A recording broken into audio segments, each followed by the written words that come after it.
Bom dia a todos. Esse groundhound dá seguimento à intenção de nós divulgarmos os protocolos do hospital. Nós já apresentamos o protocolo de dor torácica, protocolo de AVC, protocolo de neutropênico, e hoje tem o protocolo de anticoagulação, que nós construímos em parceria com os diversos serviços envolvidos e a área da enfermagem, também a área da odontologia e da farmácia. Para tornar o groundhound mais prático, nós resolvemos abordar o tema à luz de 3 casos clínicos, né? Um caso aborda como é que se ajusta a anticoagulação, um outro caso como é que se aborda o paciente que vai ser submetido a uma intervenção cirúrgica, né? E o terceiro, aquele que está muito fora da anticoagulação, como é que nós colocamos ele de volta nos padrões normais. Nós vamos fazer o seguinte, eu vou fazer só uma pequena colocação inicial de um estudo que nós fizemos aqui no hospital em 2010, e depois eu vou convidar todos que estão aqui na primeira fila para passar para a mesa e nós fazemos a discussão da forma mais dinâmica. Eu, de antemão, já gostaria de agradecer a Cristiano, que vem representando a Secretaria Municipal da Saúde, porque uma das etapas desse processo todo é a vinculação que nós vamos ter com a Secretaria, com as unidades básicas, onde nós estamos propondo esse intercâmbio, inclusive de treinamento da equipe, e que os nossos pacientes, depois de um período de estabilização, tenham alta do hospital e vão ser cuidados pelos nossos gatekeepers lá da área da saúde básica. Então, você pode passar o primeiro? Então, o nosso manager. Hã? E where is it? Hã? Está no meu bolso. Que vergonha. Bom, qual é a nossa realidade atual em termos do problema da anticoagulação? Vocês sabem que à medida em que nós envelhecemos, a chance de nós virmos a usar um anticoagulante aumenta exponencialmente. Se sabe que, por exemplo, a doença, a arritmia como a fibrilação atrial, cresce na sua incidência à medida que a gente envelhece. Para vocês terem uma ideia, acima dos 75 anos, aproximadamente 28% dos indivíduos que atingem essa idade estarão fibrilados, e acima dos 85, 40% dos indivíduos estão fibrilados.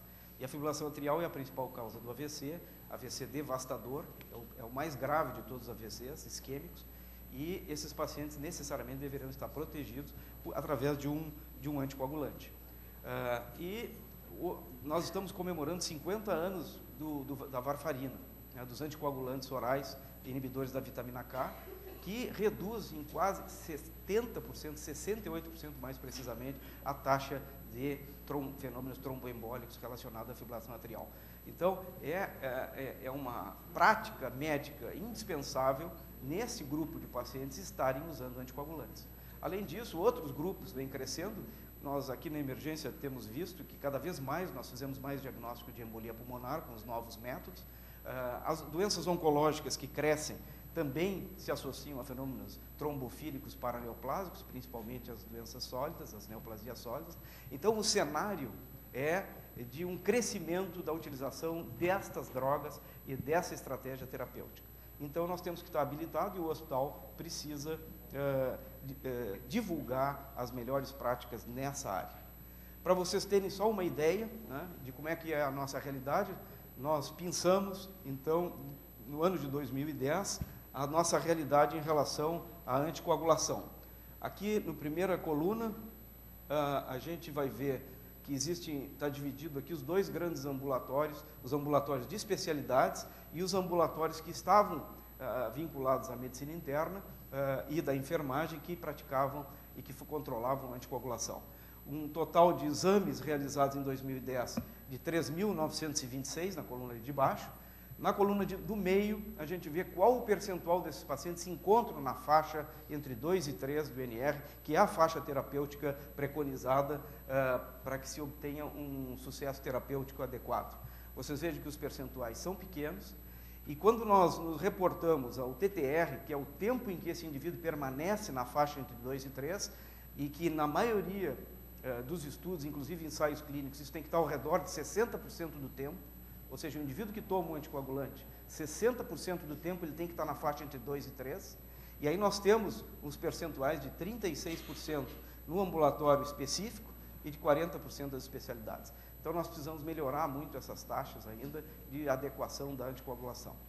Então, esta foi provavelmente a base para nós organizarmos esse ambulatório multidisciplinar, o primeiro grande ambulatório que todos os profissionais vão interagir através de uma máscara da internet, no sistema de marcação de consultas que vocês têm rotineiros nos ambulatórios. Então, o meu último slide, que depois eu vou passar para a gente começar a apresentação, nós procuramos unificar, padronizar e sistematizar este ambulatório, de tal forma que a gente otimize esses recursos humanos para permitir, inclusive, aumentar o número de pacientes que nós vamos atender. Tem que ser ágil, prático e uniforme as suas condutas. Essa integração com a unidade básica é fundamental, a gente quer que isso se estenda à rede, né? E esse ambulatório está estruturado para a gente montar um banco de dados para acesso e pesquisa e, eventualmente, testar novas drogas, esse cenário todo que fique uniformizado e vai ficar na mão desse grupo todo, que eu vou pedir que passe para frente agora, todo o grupo que faz parte desse time que vai ser o responsável pela anticoagulação do hospital. Nós temos na nossa retaguarda ali o Otávio, que tem um papel fundamental nos bastidores, o Fred, que construiu todo o programa do computador, não está aqui, eu pedi para o Fred, está lá o Fred. O Fred é a nossa célula mestre. Então, eu vou pedir que o primeiro caso seja apresentado pela enfermeira do nosso ambulatório, que ela vai mostrar como é que a enfermagem se posiciona diante de um paciente que precisa o ajuste da anticoagulação. Podemos passar o próximo?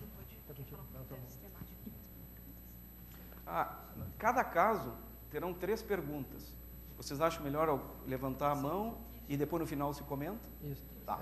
Então, tem 3 perguntas que a plateia pode se manifestar. 1, 2 e 3.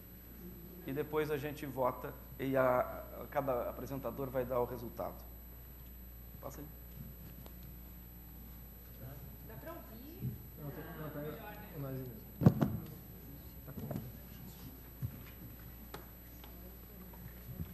Bom dia a todos e todas. Bom, então, cabe a mim falar sobre o primeiro caso, que é o caso de ajuste de dose. Então, é uma paciente com 55 anos, feminina, anticoagulada por prótese mitral, metálica, em uso de anticoagulante, né? Então, que é, nesse caso, a varfarina, 5 miligramas. A dose que ela toma é 1 comprimido, de segunda a sábado, perfazendo uma dose total de 30 miligramas. A dose é estável a 5 consultas, pelo menos, então os INRs estavam estáveis a 5 consultas, e hoje, então, ela chega com INR de 1,8, sendo que o alvo das pacientes que usam, então, tem uma prótese mitral metálica, deve ser de 2,5 a 3,5, né? Ela não teve nenhuma intercorrência desde a última consulta, iniciou com uma dieta para emagrecimento, com um nutricionista, tendo aumentado o consumo de saladas. Planeja manter a dieta até atingir o peso desejado ela está com sobrepeso. As perguntas. Qual a melhor conduta? Orientar redução da ingestão de folhas verdes, aumentar a dose do anticoagulante em 10% a 20%, manter a mesma dose e adicionar AS? Então, eu pergunto para a plateia, quem fica com a resposta A? Uma pessoa com a resposta A. B.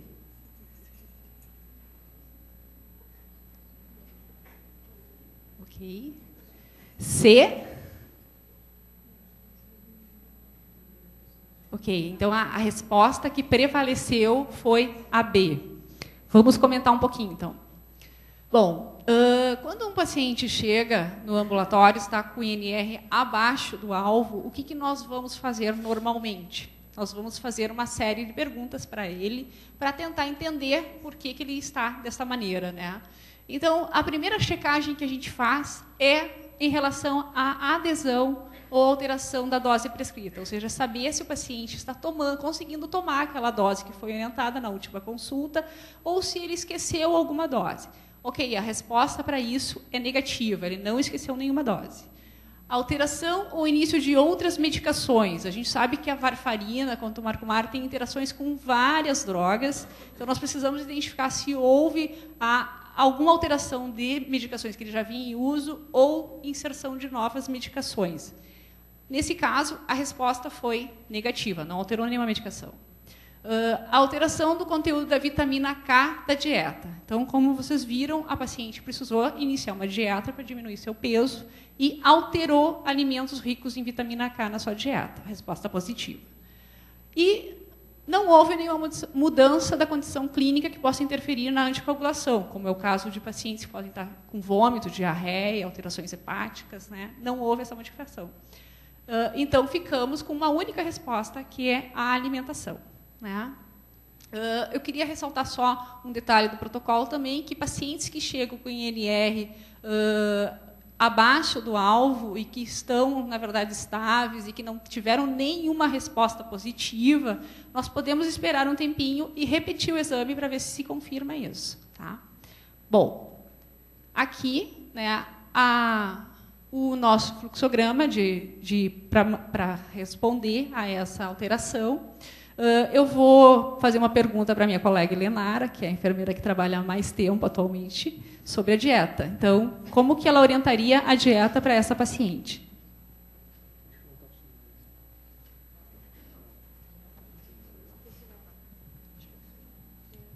Bom dia. Nesse caso da alteração da dieta, o que nós sempre frisamos para o paciente? Como ela vai estar fazendo uma dieta e certamente vai comer mais verduras, qual é a orientação neste caso? Assim? Neste caso, em todos os pacientes que são anticoagulados, pegar um potezinho, se ela vai comer bastante salada, então pega um pote maior e utilize esse pote como referência para as folhas verdes. Outra coisa que nós temos que controlar são assim, óleos, de modo geral, assim, óleo de canola, óleo de soja, azeite de oliva, maionese. No caso, maionese aí para ela seria meio difícil pela quantidade de calorias, né? Então, assim, sempre frisar que o que importa para quem usa anticoagulante é a manutenção da quantidade das verduras. Então, utilizar um pote como referência. Obrigada, Helena. Assim como a plateia, a resposta certa é B, aumentar a dose do anticoagulante de 10% a 20%. E aí eu vou passar a resposta para o Marcelo, para ele dizer qual é a dose de escolha. Bom, quando a gente, nesse caso especificamente, foi recomendado aumentar a dose, não mexer na dieta, porque a paciente estava, né, fazendo uma dieta para perder peso. Pode passar o seguinte, por favor. Então, não, mais um. Então, na verdade, aqui, quando a gente fala aumentar 10% a 20%, é porque a gente tenta, entre esse percentual, escolher a apresentação, né, não mudar, por exemplo, se é 5 mg, manter 5 mg, tentar ao máximo nessa ajuste, a gente sempre ajusta pela dose total semanal. Né? Então, soma todos os dias e vê a dose e aumenta de 10% a 20% dessa dose.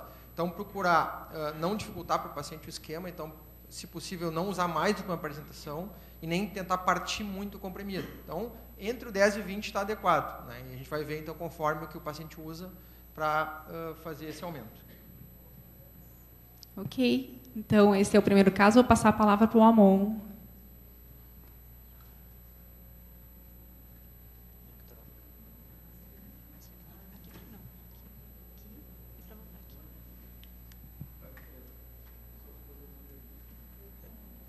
As perguntas podem ser feitas no final, por favor.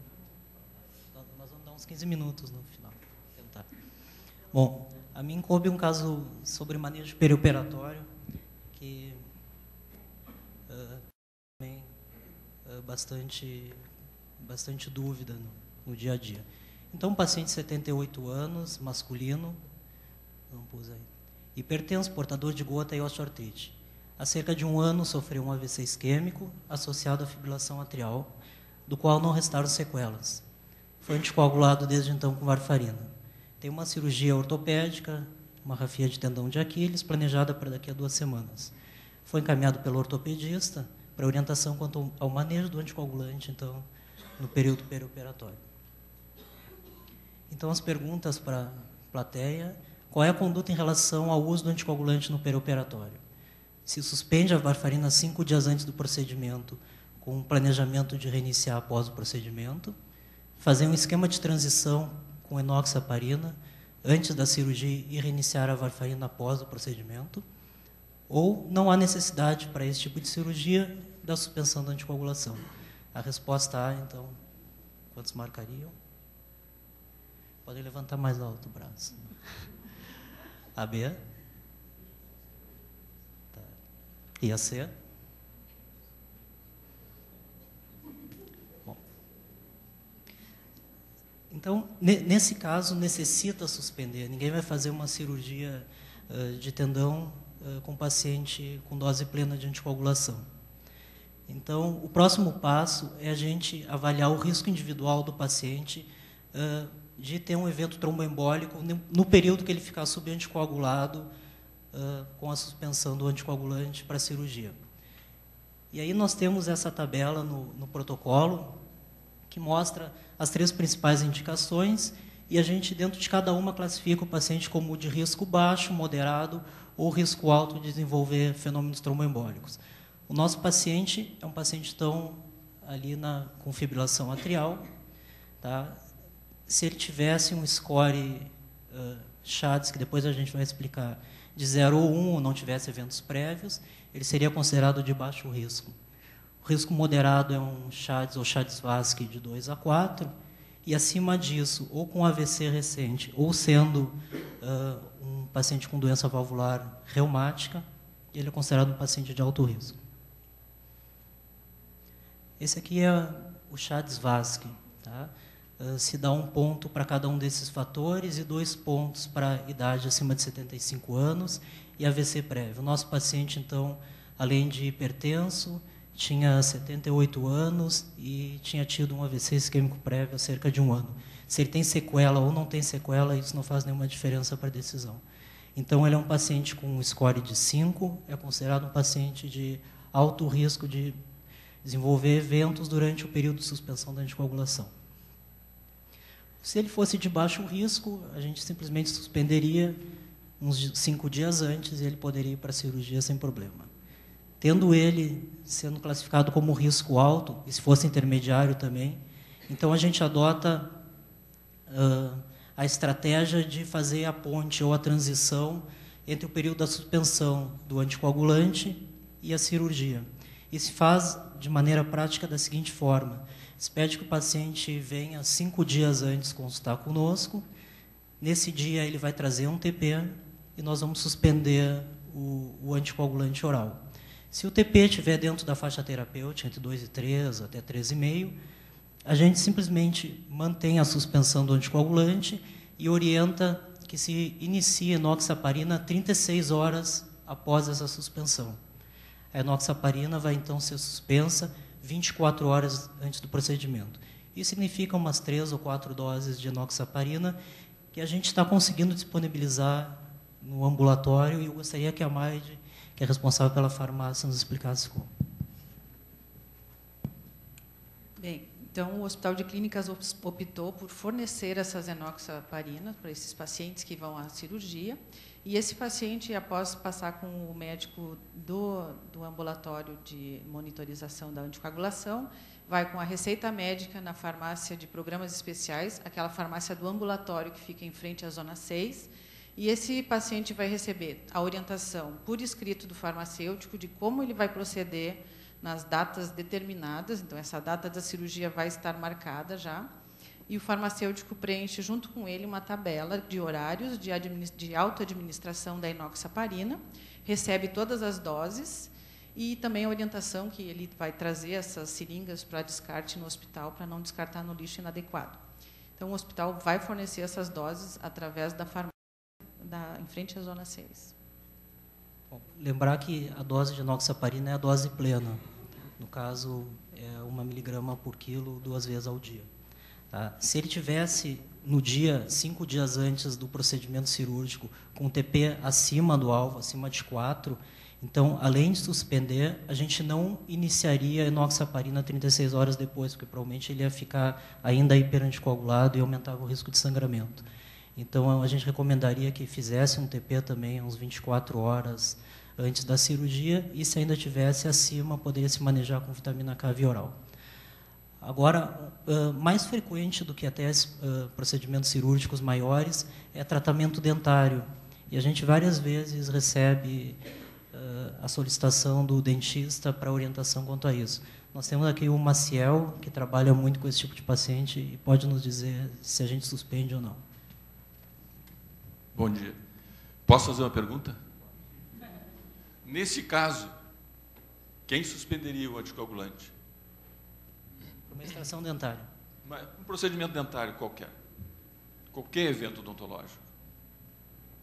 Vocês concordariam em suspender o anticoagulante? Ou todo mundo suspenderia? Bem, vamos simplificar então.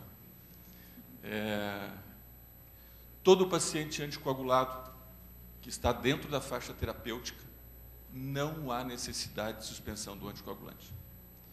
Pode-se realizar qualquer procedimento odontológico, desde uma profilaxia, onde esses pacientes normalmente têm a gengiva bastante inflamada, né, gengivite, periodontite, a gente pode manipulá-lo até extrações dentárias, tá? Até extrações de sisos, que são um pouquinho mais complicados. A gente pode fazer quando o paciente está dentro da faixa terapêutica. Evidentemente que esses pacientes anticoagulados que estão acima da faixa terapêutica, nós, evidentemente, não vamos mandar, nós vamos mandar para o ambulatório de anticoagulados para se exigir que se chegue na dose terapêutica e depois se possa manipulá-lo. Lógico, tem algumas... Isso aí não é... Depende da doutora Bia, mas depende do paciente, a gente vai tomar alguns outros procedimentos, vai fazer alguns outros procedimentos, tá? Depende do paciente, mas dentro da faixa terapêutica, sem dúvida nenhuma, a gente pode manipulá-lo. Tá? Isso não sou eu que estou dizendo, isso aí são evidências científicas há mais de uma década que a gente tem trabalhado sobre isso, né? E seguramente a gente faz. Aqui no nosso ambulatório, a gente atende esses pacientes, não se suspende. Obrigado. Agora, o próximo caso, vou chamar o Marcelo Gazan. Bom dia. Bom, então, o terceiro caso é sobre o manejo do INR supraterapêutico. Um paciente de 43 anos, masculino, previamente rígido, que está anticoagulado há 1 mês por trombose venosa profunda após uma cirurgia ortopédica. Ele vinha em uso de varfarin, 5 mg, 1,5 comprimido nas terças e sextas, e 1 comprimido nos demais dias, que perfaz uma dose total semanal de 40 mg. E ela havia sido aumentada 2 semanas atrás, porque o valor do INR era de 1,7, e o alvo, nesse caso, é 2,3. Ele negava qualquer sangramento, mas relatava ter utilizado vários comprimidos de paracetamol e nimesulida para dor. Na consulta, a pressão arterial medida foi de 170/90, e o valor do INR nessa consulta foi de 7,8. Então, qual é a conduta nesse caso? A gente deve omitir uma dose, administrar a vitamina K oral, 2 mg, e repetir o INR em 24 horas, reduzir a dose total semanal em 20% e repetir o INR em 1 semana, ou encaminhar para a emergência. Quem é que opta pela primeira? Quem é que opta pela segunda? Quem é que opta pela terceira? E quem é que opta por nenhuma delas? Está todas as erradas. Muito bem. E tem alguns que não sabe e não opinou, já que nós estamos em época de eleição. Que é o maior, na verdade. Muitos indecisos. Bom, então essa aqui é a recomendação do protocolo. Naqueles pacientes, né, que é o contexto desse paciente com NR acima de 5, sem sangramento, no momento da consulta, a gente sabe que esses pacientes têm um risco aumentado de sangramento, né, mesmo não estando com sangramento ativo no momento. Né, diferente daqueles que têm o NR até 5, onde o risco de sangramento é bem menor. Então, se o paciente tem um NR entre 5 e 9 e não tem um fator de risco para sangramento, que eu vou mostrar depois na sequência, a gente pode simplesmente omitir 1 a 2 doses e reavaliar em 2 a 3 dias. Naqueles pacientes entre 5 e 9, mas que tem algum fator de risco para sangrar, a gente deve omitir 1 a 2 doses e pode, em alguns casos, usar a vitamina K, né, e reavalia em 24 a 48 horas. Né. Essa questão opcional, porque nem todos os estudos mostram que isso é necessário, né, mas tem que avaliar caso a caso, porque a gente tem muitos fatores de risco. Né. E aqui no nosso ambulatório, a gente tem vitamina K para dar para o paciente no momento. Então, a gente vê o TP, né, ele não precisa comprar, isso facilita a adesão, que muitas vezes no consultório a gente não tem essa facilidade. Quando o NR está acima de 9, o risco de sangramento aumenta mais, né? A gente suspende temporariamente o varfarin, administra 5 mg via oral e repete em 24 horas. Mas se o paciente ele tem múltiplos fatores de risco para sangramento, né? Ou ele não pode voltar em 24 horas, esse paciente deve ir para a emergência. A gente, obviamente, não vai mandar todo o paciente com NR acima de 9 para a emergência, mas uma parcela vai precisar. Mas é uma parcela pequena se a gente seguir o fluxograma. Obviamente, assim como a gente faz para INR subterapêutico, né, a gente sempre vai revisar se aconteceu alguma coisa em relação à adesão, à dieta, ao uso de algum medicamento concomitante, que foi o que aconteceu, ou alguma doença intercorrente nesse meio tempo. Então, INR fora, para cima ou para baixo, sempre tem que seguir revisar esses 4 itens. Então, o nosso paciente, ele, né, dentro dos fatores de risco para sangramento, né, então, que são história de sangramento do trato digestivo, pressão sistólica maior que 160 na consulta, que é o que o paciente apresentava, história de doença cerebrovascular, insuficiência cardíaca, insuficiência renal, uso de antiagregante plaquetário, uso de anti-inflamatório adicional, que o paciente tinha feito uso de mesolida, e idade maior que 75 anos e cirurgia recente. Então, o paciente tinha fatores de risco para sangramento. E, nesse caso, foi optado por, então, dar vitamina K. Desculpe. Bom, esse paciente tem uma peculiaridade, que é o uso de medicamento concomitante. Né? Então, ali ele tinha usado paracetamol e nimesulida. Eu vou pedir para a Maide comentar um pouco sobre essa questão dessa interação. Então, esclarecendo, a zona 16 tem vitamina K disponível para esses casos que a farmácia disponibilizou. E esses pacientes normalmente são politratados, usuários de polifarmácia e bastante complicados com relação às interações medicamentosas. A varfarina, por si só, tem interações com tudo, né, e com todos, e o que requer um cuidado maior. Então, esses pacientes que têm maior dificuldade de atingir o alvo, o ambulatório encaminha para o farmacêutico. Eu tenho uma agenda todas as quintas-feiras, depois das 16 horas. Esses pacientes vêm para mim, onde eu avalio todos os medicamentos que eles fazem uso. Então, é importante que eles ou tragam o que usam, ou tragam as receitas ativas, em que eu avalio as interações e oriento com relação ao uso. Normalmente, também, esses pacientes se automedicam muito, né? Então, o uso do paracetamol e anti-inflamatórios é bastante frequente, e também cabe a orientação de evitar essa automedicação, esclarecer com relação às doses máximas de cada item, e qualquer interação que seja de peculiar e de grande proporção na interação com a varfarina, então eu reencaminho para o médico com um bilhetinho para que esse médico saiba das possíveis interações, na possibilidade de alterar a terapia ou posologia, orientar esse paciente com relação a isso. Então, eu vou pedir para o Amon comentar agora uma outra situação, que é se o paciente estivesse sangrando, chega, né, no ambulatório, hiperente coagulado e com sangramento, o que a gente faria? Que tipo de sangramento? Um sangramento, digamos, sangramento nasal, inicialmente. Bom, qualquer paciente anticoagulado, hiperanticoagulado, com sangramento considerado clinicamente significativo, ele vai ter que ir para emergência ou vai ter que internar de urgência. Tá? Chegando na emergência, a gente vai suspender naturalmente a prescrição do anticoagulante oral, vai se fazer vitamina K endovenosa na dose de 10 mg, se faz de maneira lenta pelo risco de anafilaxia, e se não for um sangramento de risco de vida imediato, a gente opta, até pelo custo e disponibilidade aqui no hospital, pelo plasma fresco congelado, transfusão. Tá? Então, de 10 a 15 ml por quilo, se faz uma transfusão desse plasma, se reavalia o TP em 8 horas, ele já recebeu também vitamina K. Se ainda tiver elevado o TP e permanecer o sangramento, a gente pode repetir a transfusão do plasma.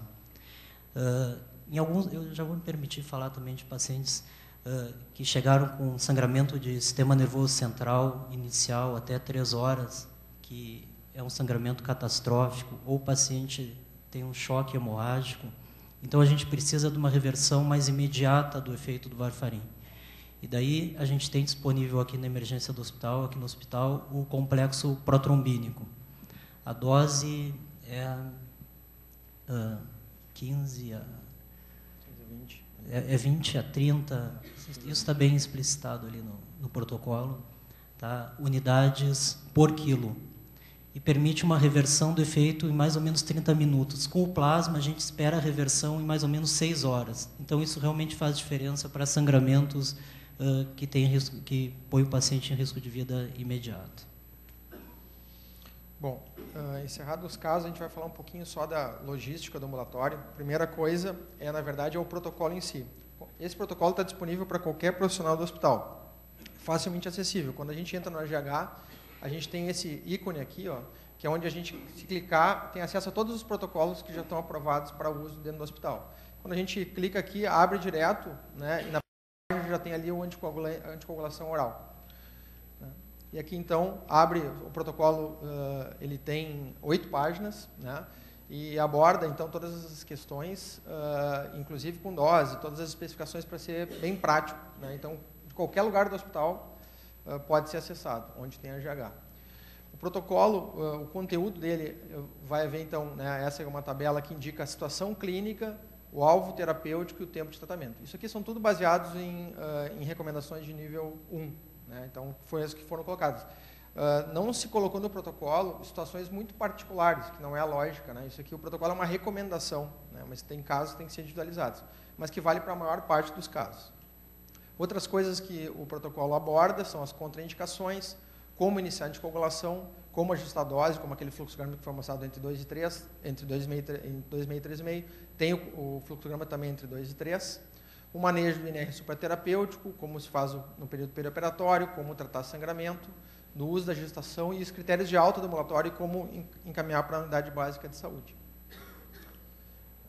Então, aqui é o fluxograma do protocolo, né, que, na verdade, começa com a decisão clínica da equipe assistente se vai anticoagular ou não. Né? Então, vai pesar o risco de sangramento, né, que aqui estão os fatores de risco, então vai decidir por iniciar a anticoagulação ou ver risco-benefício que não foi favorável e considerar outra alternativa terapêutica. Naqueles pacientes, então, onde se decidiu iniciar a anticoagulação com o antagonista da vitamina K, vão ser considerados para encaminhar para o ambulatório de monitorização da anticoagulação, que a sigla é AMA. Bom, dentro desse ambulatório a gente desenvolveu uma série de protocolos, né, e um deles que facilita o atendimento é esse questionário de triagem. Então, o paciente chega para o secretário para dizer que chegou, ele recebe esse questionário, que, na verdade, ele já responde enquanto ele espera para a consulta. Né? Na verdade, são 7 perguntas para facilitar. Ele vai chegar já, vai entregar para o médico, para a enfermeira que estiver atendendo. Então, que pergunta qual é o anticoagulante que ele está usando, como é que ele está usando nos dias da semana, se ele teve algum sangramento desde a última consulta, se ele teve na emergência que foi hospitalizado desde a última consulta, se ele está tomando algum remédio novo, se ele vai fazer alguma cirurgia e se ele precisa de receita, que é bem importante, para a gente antecipar com a receita. Como a gente atende às vezes mais que uma pessoa, isso agiliza bastante. E a gente tem que lembrar que nesse ambulatório, né, num turno, se atende a 15 pacientes em média. Né? Então, exige agilidade. E a gente percebe que quando o paciente já chega com isso preenchido, basicamente a consulta está feita. Porque é um ambulatório que é muito focado. Né? A gente não fica dando receita de outros remédios, não, é só anticoagulação, senão a gente não vence o número de pacientes. Além disso, com a ajuda do CGTI, né, que está o Fred, que nos ajudou muito, a gente fez máscaras no sistema, né, para fazer com as perguntas específicas, e a gente responde, então, tem checkbox, então essas respostas vão ficar computadas, a gente vai ter como, então, retomar todas essas respostas no banco de dados para ver tanta qualidade da nossa assistência, se a gente vai conseguir chegar aos 60% que o Nazi falou, do TTR, né, dentro da faixa adequada, e também vai servir como pesquisa. Então, um enorme banco de dados, que a gente vai ter 600 pacientes por ano, 4.000 exames, a gente vai ter tudo isso computado. Né? Isso é muito importante para o hospital. Né? Essa aqui é a tela inicial da anamnese, né? Então tem todas as perguntas aqui. Quando iniciou, a gente vai clicar aqui, né, botar a data, quando está o término previsto, motivo do início, o score Chades-Vasque, que a gente clicando aqui aparece o score, né? O NR alvo terapêutico tem as opções, então assim vai todas as perguntas, né? Que nos agiliza muito o atendimento e faz com que a gente não esqueça de perguntar coisas importantes, né? E aqui, então, na evolução, né, no acompanhamento, na reconsulta, mesma coisa, tem alguns outros itens diferentes, né, e vai ser sempre acumulado. À medida que a gente vai clicando aqui, já o sistema automaticamente escreve a consulta, então fica registrado do ponto de vista legal também, né? Uma coisa que realmente foi um trabalho bem importante da CGTI para nos ajudar a fazer essa customização. Importante que esse roteiro só aparece quando está atendendo naquela sigla, né, no anticoagulação, não é para qualquer um, né? Então, é só realmente dentro do AMA. Dentro desse ambulatório também, a gente desenvolveu uma caderneta específica para o paciente de anticoagulação, então que o paciente leva com ele, então se ele for atendido em outro hospital, ele vai ter ali direitinho como ele está tomando, né, que tem a data, tem o NR da última consulta e como é que ele deve tomar na segunda, terça, quarta, quinta, sexta, sábado, domingo, se teve algum sangramento, o que foi recomendado, né? E sempre o paciente deve tomar o medicamento na última dose. E aqui, para aqueles pacientes que têm dificuldade de, né, analfabetos, a gente tem um símbolozinho ali de comprimido inteiro, meio comprimido, né? Então, na caderneta também tem algumas informações sobre orientações gerais. Os pacientes todos recebem também o manual do anticoagulado, né? Então, como tomar, por que está tomando, eles têm uma caderneta para usar na carteira, né? Se eles forem acidentados, não conseguirem falar, por exemplo, né? Aí vai estar na carteira dele que ele é anticoagulado, porque isso, né, deve ajudar no manejo do paciente. E a gente tem, né, um grupo educativo que as enfermeiras fazem com os pacientes familiares semanalmente, né? Os pacientes que entram sempre devem passar no grupo, e aqueles que têm dificuldade de adesão também eles passam mais vezes, né? Que também é essencial nesses pacientes a educação. Bom, agora o Amor vai falar como é que a gente, né, vocês que estão fora, como é que encaminha os pacientes para o ambulatório de monitorização da anticoagulação. Bom, algumas coisas que foram mostradas ainda estão em desenvolvimento, mas que vão começar a funcionar em breve. Não está ainda tudo informatizado, então a gente tem usado, por enquanto, fichas de papel, a gente tem um fichário específico para esse ambulatório. Então, isso é uma questão importante, e a gente, há algum tempo, já fez a consultoria para o ambulatório do AMA. Durante um tempo não funcionou, deu um problema no cadastramento, e isso pode ter criado alguma frustração, mas agora está funcionando perfeitamente. Então, o paciente que é anticoagulado no ambulatório ou ele foi anticoagulado durante a hospitalização, ele pode ser encaminhado para esse ambulatório que a gente vai tentar absorver o mais rápido e o maior número de pacientes possível. Tem uma certa limitação, naturalmente. Tá? Aqueles pacientes do serviço envolvidos na organização e na orientação do ambulatório, que é a medicina interna, cardiologia, pneumologia e neurologia, e esses pacientes perfazem bem mais do que 90% do nosso total, eles podem fazer a marcação direta através da enfermeira que atende, do médico que orienta. Os pacientes provenientes de outros serviços, e a gente insiste que o paciente sempre se mantenha vinculado ao serviço original, porque o nosso ambulatório é um ambulatório de auxílio. Então, o paciente fibrilado, ele continua tendo todos os problemas clínicos e cardiológicos e neurológicos, e nesse nosso ambulatório, que a gente atende 15 a 17 por vez, a gente vai focar unicamente o problema da anticoagulação. Então, é importante que se mantenha o vínculo com o ambulatório de origem. Então, por exemplo, o paciente de especialidades cirúrgicas, da gineco ou qualquer outro, ele vai ter que fazer o pedido de consultoria ambulatorial, que a sigla é AMA, ou Ambulatório de Monitorização da Anticoagulação. Os orientadores da medicina interna, eu, o Rafael e o Leonardo Pires, nós vamos responder com a maior brevidade possível. A equipe é responsável por manter esse paciente ainda vendo a questão da anticoagulação e seguindo, então, esse protocolo, até que a gente consiga marcar essa consulta. Tem sido mais ou menos um mês o prazo, o que é um prazo relativamente exíguo, mas nem sempre é o que a gente precisa. Então, às vezes tem que se fazer um esforço de 1 ou 2 consultas até a gente conseguir encaixar ele na nossa agenda. Vai fazer, então, a solicitação dessa consultoria ambulatorial e vai ser marcada a data da consulta e o paciente avisado conforme todas as outras consultorias que funcionam aqui no ambulatório. Bom, questão dos critérios de alta. Então, se o paciente já acabou o tempo previsto da anticoagulação, né? Se houve uma complicação grave pelo uso do anticoagulante que contraindique a reintrodução. Alguns pacientes são muito difíceis, apesar de todos os esforços de anticoagular, e têm efeitos adversos com frequência. A gente vai, então, procurar se comunicar com o médico que é responsável pelo atendimento desse paciente e tentar sugerir alguma alternativa, que pode ser a suspensão, a troca para o uso do AS ou, eventualmente, a prescrição de um outro novo anticoagulante. Aqueles pacientes que estão estáveis há 6 meses na sua anticoagulação e atingindo o alvo terapêutico, a gente pode considerar alta para a unidade básica de saúde do município ou da sua cidade de origem. Do município foi feito um convênio, de forma que a gente se compromete também a manter um canal de troca, tem um e-mail que vai ser disponibilizado. A gente fez um treinamento também para os médicos e enfermeiros do município, e o hospital vai facilitar também a execução dos TPs para que seja feito com agilidade. Aqui, então, nós fizemos 2 folhas de alta, uma para Porto Alegre e outra para a cidade do interior, para o médico que vai receber o paciente tenha todas as informações. Também a gente pode enviar o protocolo que a gente usa, eu acho, para facilitar, e a gente ainda vai manter essa linha por e-mail para qualquer orientação que seja necessária. Aqui é o grupo de trabalho, todos que de alguma forma contribuíram para a organização do protocolo e do ambulatório. E agora a gente pode abrir para questões. A doutora Márcia Chaves, eu acho que foi a primeira.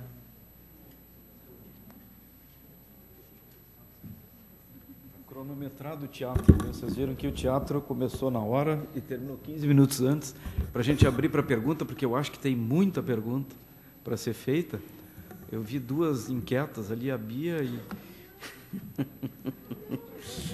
a Bia que também... Tá.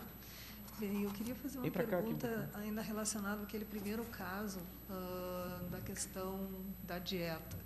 Porque a recomendação, então, digamos assim, genérica, num caso desse, seria, tudo bem, aumenta a anticoagulação. Mas como fica isso de comparar a adesão a um procedimento, a uma terapia farmacológica versus a um tratamento que é comportamental? Então, é muito mais fácil a gente imaginar que a pessoa tem uma boa adesão à terapia farmacológica e uma má adesão a uma terapia comportamental, que é a própria dieta. Então, numa situação ideal, a pessoa tem consultas com prazo curto e isso a gente pode monitorar melhor. Mas se a gente manda essa pessoa estar na unidade básica de saúde, está no interior não sei aonde, o que vai acontecer? Se a expectativa é que a adesão à dieta vai cair e ela vai seguir na terapia farmacológica alterada. Bom, em primeiro lugar, esse paciente, acho que a gente imagina que se esse paciente estiver na rede básica, ele tenha que ter o mesmo segmento que ele teria no nosso protocolo, ou seja, a gente faria uma implementação, talvez, de orientação, ele vai manter a dieta que ele já está se alimentando. Ela fez essa opção, a paciente, né? E tanto que implicou isso em baixar o INR, e ela pretende manter. Então, a ideia é aumentar a medicação e ver ela em 15 dias, para ver se ela foi para o alvo. Então, na verdade, a orientação sempre é para o paciente de que ele tem que imaginar que os alimentos ricos em vitamina K são equivalentes à medicação. Se ele deixa de comer, ele tem que sinalizar para o profissional que está atendendo ele para que haja uma modificação da medicação, porque senão vai mexer no alvo do NR. Em relação a essa preocupação que a gente também tem, que é quando ele estiver na unidade básica de saúde, primeiro que o critério, por isso que a gente adotou 6 meses de estabilidade. Então, se ele estiver irregular no início, ele vai ter que ter mais 6 meses de estabilidade. Então, acho que isso reduz bastante a probabilidade dele ter problemas depois, porque ele já aprendeu durante 6 meses como ele deve se comportar. E, além disso, é dupla via. Então, a gente dá alta para o paciente para seguir na unidade básica de saúde e as enfermeiras e os médicos foram treinados aqui, né? Então, é alguma garantia também que ele não vai ser jogado na rede, né? Não é essa a política. E a gente tem uma via de volta. Então, se eles têm dificuldade de adesão de novo, né? Ou por alguma intercorrência, eles têm como voltar para o nosso ambulatório, né? Então, tem essa via. Agora, se a gente não fizer essa via de saída, na medida que a gente tem pacientes anticoagulados crônicos, como fibrilados, valvulados, o ambulatório não vai dar conta de receber novos. Então, a gente precisa de uma válvula de escape, e para isso a gente, então, fez uma política de treinamento para garantir a qualidade depois da alta, né? Senão, realmente, é insolúvel o problema, né? Mas a minha pergunta não é essa. A minha pergunta é, se põe num protocolo isso, imaginando que a gente acredita que as pessoas vão aderir a um comportamento diferente, a gente não está falando da população que a gente tem. Essa não é a nossa população. E que, não, eles aprenderam a lidar com o remédio. Sim, mas eles não conseguem mudar o comportamento deles. Não, ele prometeu que ele vai fazer a dieta. Por quanto tempo? Não, mas é o que está ali. É que se ele estiver estável durante 6 meses, quer dizer, ele vai estar sendo visto nesse período. Acho que a Márcia está colocando uma questão que é bem prática, né? Nós tivemos conversando com o pessoal em São Paulo, acho que eu e o Amonfo tivemos a oportunidade de ir lá visitar o serviço deles. Eles atendem 350 pacientes por dia anticoagulados, por dia, e no Dante Pazanese.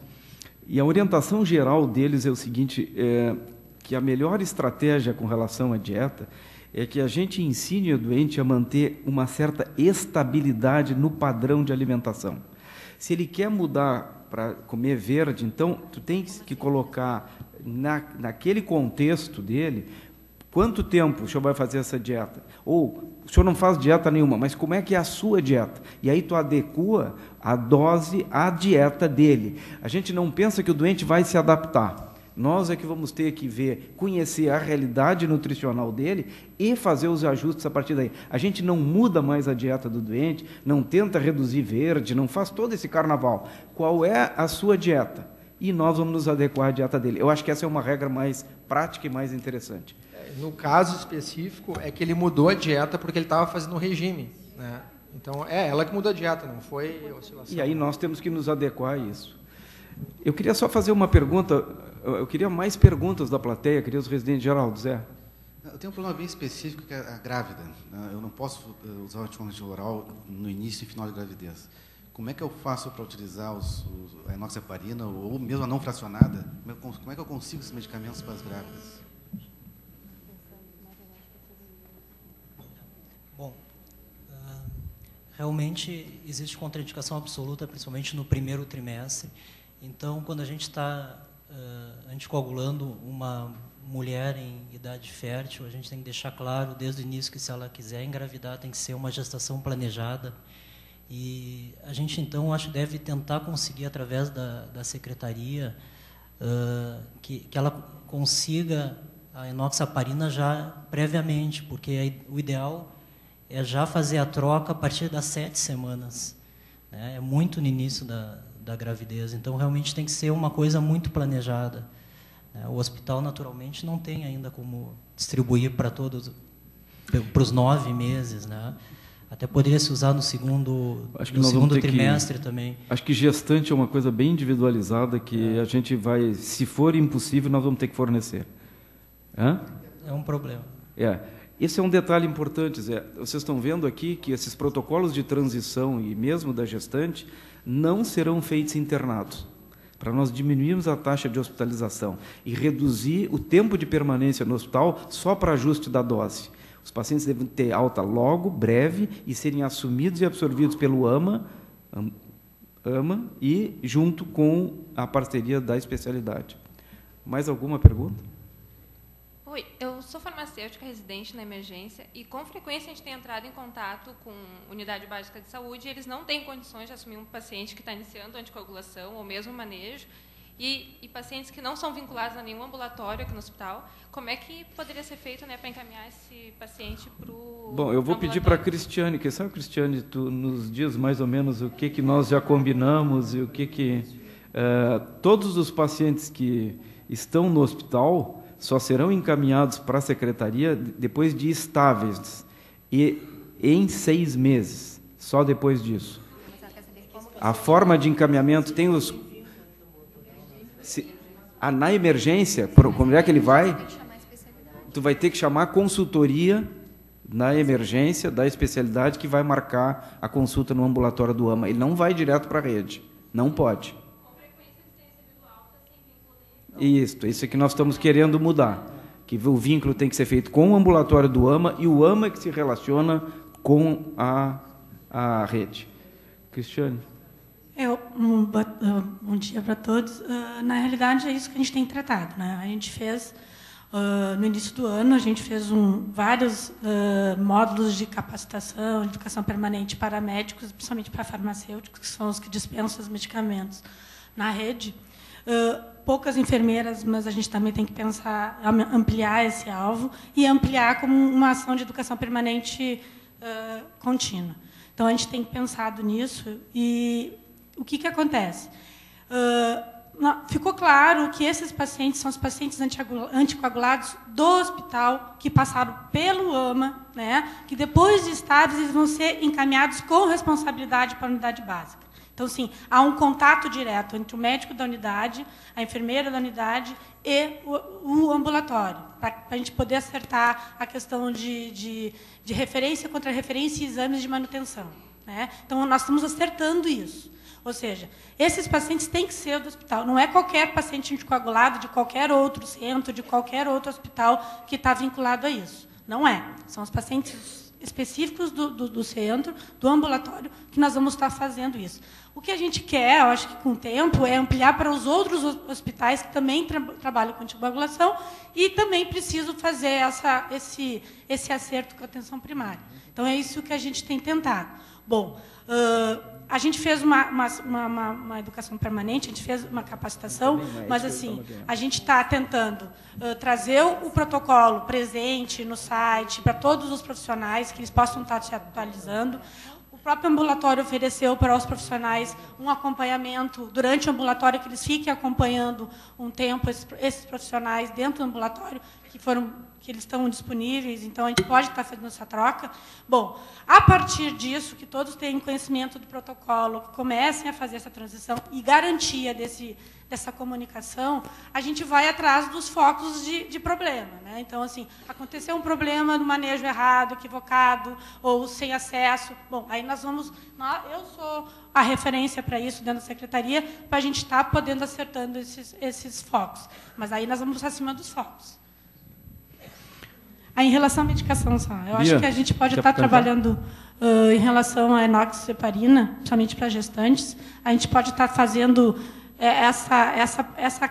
a gente não sabe o número, a gente pode estar vendo a quantidade disso e começar já a ofertar a enoxaparina, além da farmácia do Estado, que tem um processo de 60 dias. Eu acho que o município seria mais fácil do que o processo do Estado, que não pode demorar 60 dias para entregar essa medicação. A gente pode estar trabalhando com quantitativos e aí pensar em uma compra específica para gestantes. E também para alguns casos pré-operatórios, claro.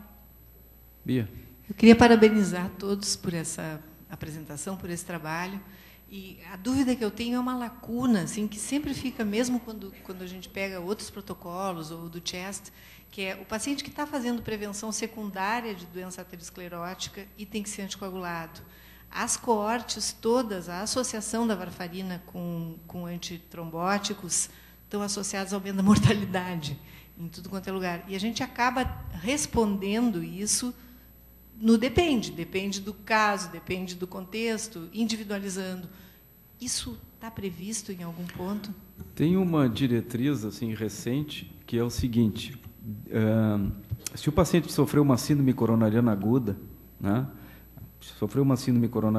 e ele colocou um stent, e ele tem dupla antiagregação plaquetária, mas ele é fibrilado também, e ele precisa usar anticoagulante, a ideia é que, pelo menos por 30 dias, ele esteja triplamente anticoagulado e antiagregado, e que, imediatamente depois desses 30 dias, se suspenda um dos antiagregantes e se mantenha o anticoagulante, eventualmente com aspirina. Em geral, o nosso grupo de pacientes tem também fatores pró-sangramento. São idosos com insuficiência renal crônica. É super difícil.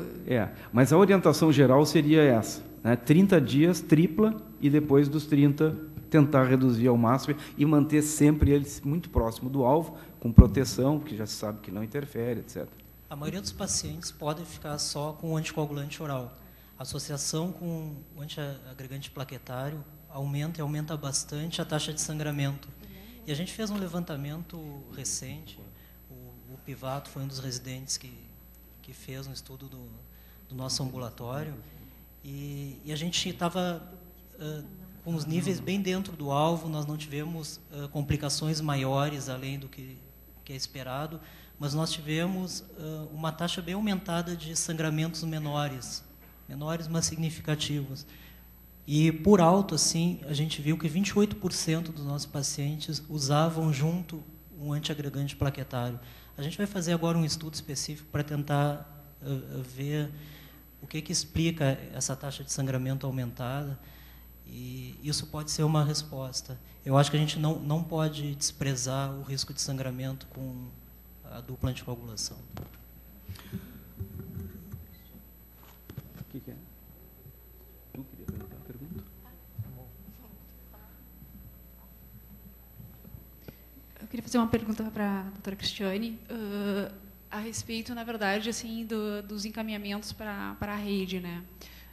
A princípio, na verdade, todas as unidades básicas de saúde terão profissionais capacitados para receber os pacientes. A dica, na verdade, a pergunta seria: não seria melhor termos profissionais em centros de saúde, que talvez ficaria mais tranquilo para nós encaminhar? Só uma dúvida, uma pergunta. Não fica mais fácil em relação ao centro de saúde, não. Porque o que a gente tem trabalhado? A gente tem trabalhado vínculo, né, dessas unidades básicas. Então, toda a cidade tem unidade básica, e dentro dessas unidades básicas inclui as estratégias da família, né? Então, sim, tem lá o seu médico e tem o seu vínculo. É fundamental para esse paciente que, por acaso, ele está aqui, né, por alguma intercorrência da sua vida, no seu ciclo, ele também tem um vínculo na unidade básica, né? Então, o médico da unidade básica tem que saber quem é esse paciente, o que ele está fazendo. Então, a gente não abre mão desse vínculo. Então, assim, é de responsabilidade daquele médico, naquele território, estar acompanhando esse usuário. Bom, o que é mais fácil? Os centros de especialidades hoje, que são poucos, né, eles trabalham só através do AGOS, da central de marcação. Então, assim, são agendas já pré-definidas, né? As unidades básicas, não. A unidade básica tem que trabalhar com acolhimento, então a possibilidade de um atendimento de urgência, tem sempre alguém disponível, tem alguém para acolher ou para encaminhar para a emergência, alguém para avaliar esse paciente que está próximo da sua casa. Então, desde o início do projeto, a gente trabalhou isso, de estar capacitando todos os médicos. Nós não conseguimos capacitar todos, mas a gente vai continuar fazendo isso. Nós tivemos uma mudança também de novas contratações, então isso a gente tem que estar fazendo. Então, o que eu disse? A gente vai ter que incluir isso no nosso calendário de educação permanente, né? Vamos estar atualizando, trazendo outros profissionais, que nem os próprios enfermeiros, que muito pouco a gente te trouxe para essa capacitação, para a gente poder estar trabalhando isso já dentro do acolhimento das unidades, né? Até aqueles questionários, as perguntas simples que vocês fazem, eu acho que isso é importante, a gente estar dentro do acolhimento, para já estar conhecendo esse paciente e acolhendo, mesmo que seja o encaminhamento com segurança para a emergência. Ou ligar para o AMA, ou mandar um e-mail, ou garantir que aquele paciente veio aqui, coletou aquele exame, que eu vou ter o resultado no máximo em 24, 48 horas. A gente não abre mão desse vínculo com a unidade básica. Bom, pessoal, nós vamos ter que encerrar. Eu só queria complementar, dizendo, então, que os 3 médicos da retaguarda, o Gazana, a Sheila e o Amon, e todo o grupo de enfermagem, odontologia, e pela primeira vez se criou um ambulatório verdadeiramente multidisciplinar, porque todos vão atuar num mesmo protocolo, e isso é muito importante para a gente uniformizar a conduta e ter depois os dados que a gente vai precisar. Para encerrar essa sessão, eu tenho que, mais uma vez, agradecer a todo o time, que faz mais de 6 meses, desde o início do ano, acho que quase desde janeiro, nós estamos envolvidos na organização desse tema e deste protocolo, e acho que encerramos hoje com chave de ouro e recomendamos que amem, usem a AMA ou deixem. Tchau. Oi.